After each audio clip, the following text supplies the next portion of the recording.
नमस्कार, न्यूज 31 देख रहे हैं आप और मैं हूं आपके साथ नैना। लोकसभा में कांग्रेस सांसद राहुल गांधी ने देश में बढ़ते प्रदूषण पर गंभीर चिंता जताई है और सरकार सहित सभी राजनीतिक दलों से अपील की कि वो इस मुद्दे पर मिलकर ठोस रणनीति बनाए।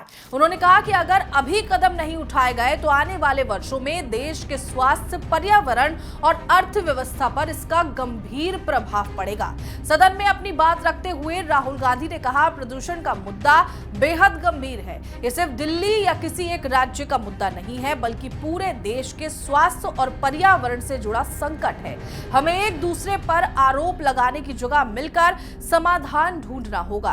उन्होंने सुझाव दिया कि सभी दलों के प्रतिनिधियों की संयुक्त बैठक बुलाई जाए और एक विस्तृत योजना बनाई जाए, जिससे अगले 5 से 10 वर्षों में प्रदूषण नियंत्रण के ठोस परिणाम निकल सके। उन्होंने जोर दिया कि इस विषय पर सदन के भीतर व्यापक चर्चा होनी चाहिए।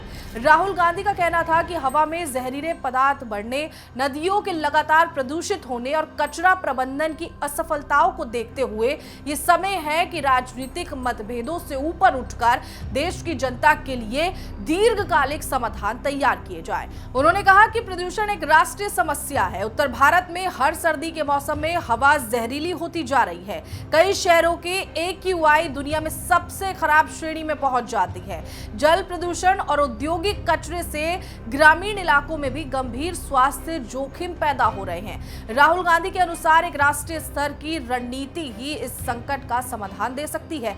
सदन में राहुल गांधी का व्यक्तित्व इस बात का संकेत था कि प्रदूषण अब केवल पर्यावरण का मुद्दा नहीं, बल्कि राष्ट्रीय सुरक्षा और जनता के स्वास्थ्य से जुड़ी चुनौती बन चुका है। उन्होंने कहा कि समय रहते एकजुट होकर कदम उठाना जरूरी है, ताकि आने वाली पीढ़ियों को सुरक्षित और स्वच्छ वातावरण मिल सके।